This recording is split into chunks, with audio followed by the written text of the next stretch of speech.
Parfois, pour certaines personnes, n'avoir que l'information comme ce que je fais à travers ce podcast ne suffit pas à créer un déclic et à envisager de changer de métier. Elles ont besoin d'être accompagnées pour réussir à accomplir leur projet de transition. Bonjour, je suis Ariane, j'espère que vous allez bien et aujourd'hui nous allons parler des organismes qui vous accompagnent dans la démarche de changement de métier. Salariés ou indépendants, peu importe votre statut ou le statut que vous visez, vous avez des conseillers spécialisés qui sont là pour vous accompagner dans votre projet et leurs services sont totalement gratuits. Il s'agit de solliciter le Conseil en évolution professionnelle ou CEP en abrégé. Selon le site du CEP qui est mon-cep.org, le Conseil en évolution professionnelle est un dispositif d'accompagnement gratuit et personnalisé proposé à toute personne souhaitant faire le point sur sa situation et ses projets professionnels. C'est un dispositif accessible aux personnes en recherche d'emploi, aux salariés du secteur privé, aux travailleurs indépendants, aux artisans, aux professions libérales, aux auto-entrepreneurs, bref, à tout le monde. Le conseil en évolution professionnelle est proposé sur l'ensemble du territoire et pour en bénéficier, il faut indiquer sa région de résidence et en fonction de son statut ou de sa situation, un organisme CEP différent est prêt à nous accompagner. Pour les salariés du privé, du public, ou les travailleurs indépendants, donc encore une fois, artisans, auto-entrepreneurs, professions libérales, etc.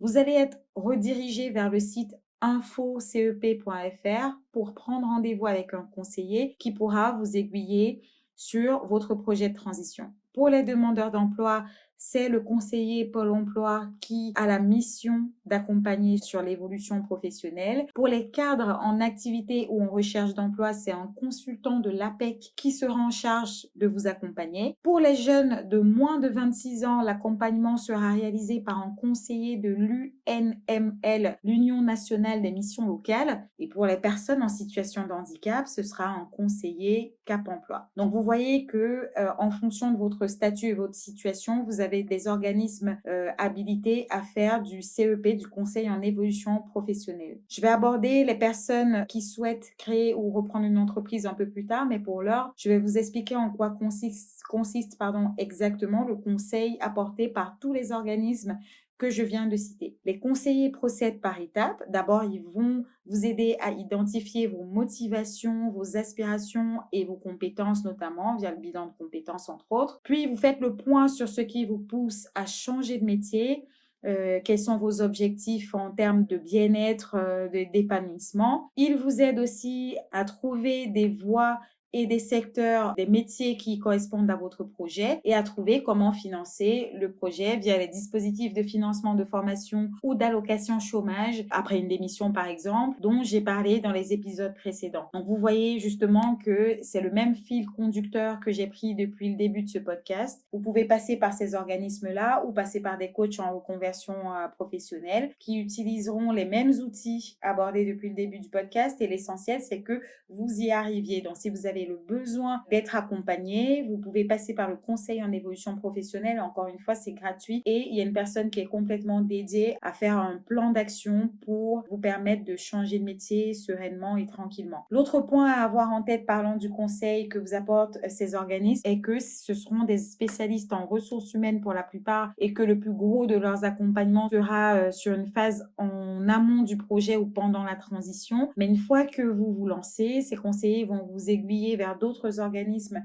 qui prendront le relais sur des aspects purement administratifs ou encore juridiques, entre autres, ce qui m'emmène au point des personnes qui souhaitent créer ou reprendre une entreprise. Donc, si vous souhaitez créer ou reprendre une entreprise et que vous êtes d'abord passé par un organisme CEP pour avoir vraiment, encore une fois, cette identification de votre projet et cette aide à mettre en place un plan d'action, ce dernier vous aiguillera probablement vers la BPI, par exemple, qui est la Banque publique d'investissement qui fait figure d'autorité sur l'accompagnement des entrepreneurs, qui est là pour vous accompagner totalement gratuitement, encore une fois, sur des aspects administratifs et juridiques une fois que vous vous lancez. Et ils peuvent aussi aider sur l'aspect financier car ils investissent aussi dans des projets d'entreprise. Donc, comme le nom l'indique, la BPI, Banque publique d'investissement, est aussi là pour soutenir des entreprises qui se lancent en investissant au sein de ces dernières. Maintenant, si votre produit ou service, c'est vous-même, et là, je parle des personnes qui, comme moi, souhaitent mettre à profit leur expertise en étant freelance ou encore consultant indépendant, mais qui ont peur de faire la bascule trop brusquement en quittant le salariat, ou qui sont déjà micro-entrepreneurs, auto-entrepreneurs et ont peur de se retrouver sans ressources si leur activité fait faillite, il existe une alternative qui est un statut hybride et qui s'appelle le portage salarial. Ici, il ne s'agit pas vraiment d'organisme, mais je tenais quand même à vous parler de l'existence de ce statut que beaucoup de personnes ne connaissent pas. Alors, qu'est-ce que c'est? Le portage salarial, c'est une nouvelle forme de travail encadrée par le Code du travail qui permet d'être indépendant avec le statut de salarié. Alors, comment ça marche? Vous, consultant freelance, êtes salarié de la société de portage salarial et vous pouvez ainsi bénéficier de tous les avantages sociaux et toutes les protections du statut de salarié. Donc, vous bénéficiez du régime général de sécurité sociale, par exemple, et vous avez la liberté de démarcher et facturer qui vous voulez en termes de clients.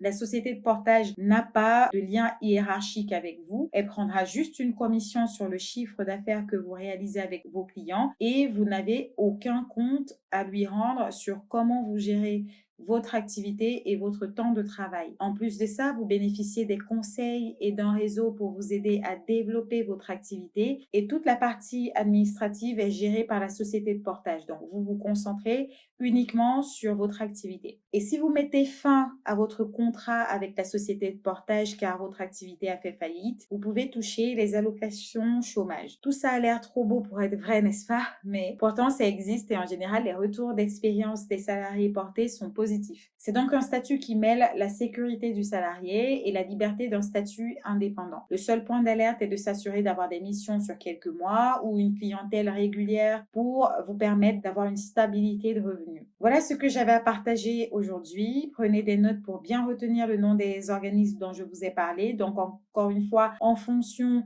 du statut, que vous soyez salarié, cadre ou demandeur d'emploi ou indépendant. Vous avez à la fois Pôle emploi, vous avez l'APEC, vous avez un organisme InfoCep, vous avez des missions locales pour les jeunes. Donc, renseignez-vous et faites-vous accompagner si besoin. Et pour ceux qui veulent vraiment entreprendre et qui veulent être accompagnés, par exemple, par la BPI pour tout ce qui est aspect pratico-pratique, c'est aussi vraiment un organisme qui a très, très bonne presse. Donc, je vous recommande si vous souhaitez être auto-entrepreneur ou micro-entrepreneur. Encore une fois, c'est gratuit. Sur le site de certains de ces organismes, vous avez aussi des témoignages, des avis, des retours d'expérience de personnes qui ont changé de métier. Et bientôt dans ce podcast, je donnerai la parole à des personnes au parcours inspirant et parfois même atypique qui nous prouveront que c'est possible de devenir ce qu'on veut vraiment être. Mais en attendant, je vous embrasse et je vous dis à bientôt. Upgrade Podcast, une société du groupe Upgrade by Legends, vous a présenté À quoi le pont vers ta nouvelle vie pro, le podcast. Une production autour des informations pratiques et des outils pour assurer une bonne transition professionnelle, présentée par Ariane. Rendez-vous sur upgradepodcast.paris pour découvrir tous nos autres podcasts. Passez une belle journée lumineuse.